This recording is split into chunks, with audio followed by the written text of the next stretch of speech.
Assalamualaikum warahmatullahi wabarakatuh. Halo teman-teman, perkenalkan nama saya Melia Yuningsi. Saya merupakan mahasiswa aktif di Universitas Negeri Jakarta dengan prodi Pendidikan Administrasi Perkantoran. Di sini saya akan mempresentasikan terkait prodi saya, Pendidikan Administrasi Perkantoran, dan bagaimana peran mahasiswa dan peran pendidikan administrasi perkantoran dalam menghadapi COVID-19 ini. Sebelum menjelaskan lebih dalam lagi terkait pendidikan administrasi perkantoran, saya akan menjelaskan tentang identitas diri saya sendiri. Saya lahir di Purbalingga pada tanggal 10 Agustus tahun 2000 dan alamat saya berada di Kampung Kebon Kopi Puspanegara Citerep Bogor, dan hobi saya adalah menonton film, memasak, dan berolahraga, dan cita-cita saya adalah memiliki bisnis di bidang makanan. Riwayat pendidikan saya pernah bersekolah di Sekolah Dasar Negeri 02 Citerep dan Sekolah Menengah Pertama Negeri 03 Citerep dan Sekolah Menengah ke Atas Negeri 01 Citerep. Oke, jadi pendidikan administrasi perkantoran itu apa sih? Nah, pendidikan administrasi perkantoran merupakan salah satu jurusan dalam Fakultas Ekonomi Universitas Negeri Jakarta yang studinya berfokus kepada perencanaan anggaran keuangan suatu perkantoran. Pendidikan administrasi perkantoran memiliki visi dan misi, yaitu visi program studinya adalah menghasilkan sumber daya manusia yang profesional, memiliki keunggulan kompetitif, berdaya saing tinggi, memiliki wawasan global serta menguasai ilmu pengetahuan dan teknologi di bidang pendidikan administrasi perkantoran dalam membangun masyarakat Indonesia yang maju, demokratif, dan sejahtera berdasarkan Pancasila. Selanjutnya terdapat misi yang pertama, yaitu melaksanakan sistem pembelajaran yang profesional dengan terus mengembangkan sumber daya pembelajaran dan relevansi muatan kurikulum dengan kebutuhan bisnis yang diimbangi dengan akhlak mulia, wawasan wirausaha, dan wawasan global. Yang kedua yaitu melaksanakan peningkatan mutu pendidikan dan pengajaran, penelitian, dan pengabdian kepada masyarakat yang profesional dengan terus mengembangkan sumber daya stafnya.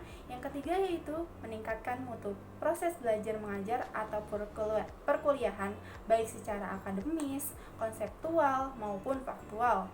Yang keempat yaitu meningkatkan mutu pemantauan dan evaluasi hasil atau presentasi belajar mahasiswa secara lebih cermat dan berkelanjutan. Yang kelima yaitu menjalin kerjasama yang baik dengan instansi pemerintah maupun dunia bisnis dalam dan luar negeri sebagai mitra kerjasama di bidang pendidikan dan bisnis yang saling menguntungkan. Selanjutnya terdapat juga tujuan pendidikan administrasi perkantoran. Yang pertama yaitu menghasilkan tenaga kependidikan yang profesional di bidang pendidikan administrasi perkantoran pada tingkat SLTP, SMU, dan SMK. Yang kedua yaitu mempersiapkan tenaga ahli dan terampil untuk mendidik calon wirausaha di bidang administrasi perkantoran. Pendidikan administrasi perkantoran memiliki keunggulan. Yang pertama, kita nantinya akan diajarkan untuk berlatih dan mengetahui bagaimana sih tentang surat menyurat. Yang kedua, pastinya kita akan diajarkan menjadi bagaimana seorang guru yang baik dan bagaimana menjadi karyawan kantor yang profesional. Yang ketiga, kita akan diajarkan bagaimana sih caranya berkomunikasi yang efektif. Yang keempat, kita akan diajarkan berbagai macam perhitungan yang mungkin nantinya akan berguna. Yang kelima yaitu kita akan mempelajari lebih dalam tentang pendidikannya lagi, tidak hanya tentang pendidikan perkantorannya saja, tetapi kita akan diajarkan bagaimana kita menjadi seorang pendidik.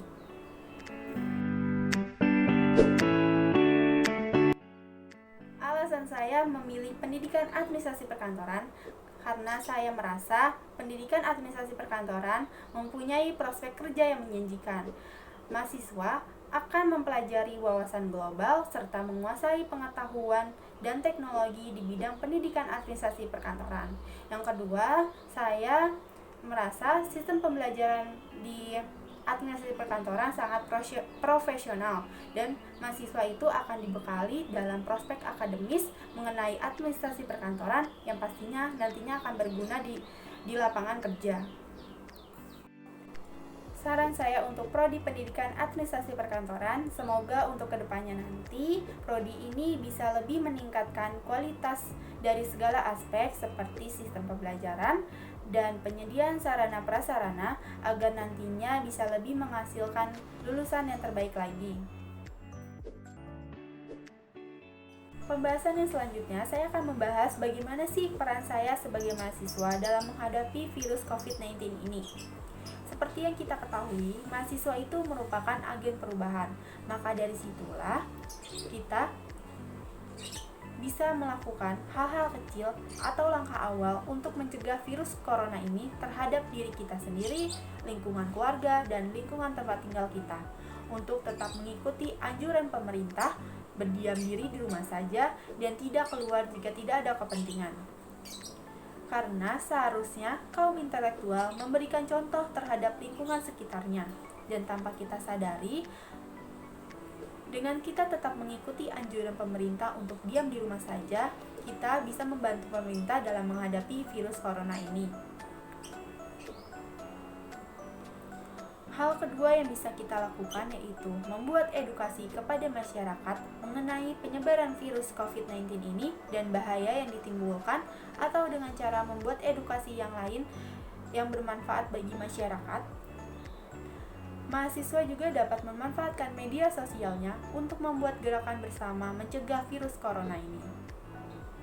Dan mahasiswa juga bisa mengajak masyarakat melalui media sosial untuk mematuhi protokol kesehatan, dan bisa juga membuat dana untuk membantu masyarakat yang membutuhkan dalam situasi. Selain peran mahasiswanya, peran pendidikan administrasi perkantoran telah melakukan membantu dalam pembagian paket data terhadap mahasiswanya agar mempermudah dalam perkuliahan online-nya. Selain itu juga telah melakukan bersama mahasiswa membuat gerakan bersama melawan COVID-19 ini. Situasi yang tidak kondusif ini membuat banyak mahasiswa Universitas Negeri Jakarta yang terdampak perekonomiannya selama COVID-19 ini. Maka dari situlah dibuatlah agen.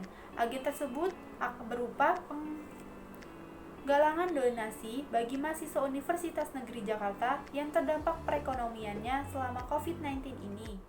Segitu saja penjelasan dari saya, kurang lebihnya mohon maaf. Wassalamualaikum warahmatullahi wabarakatuh.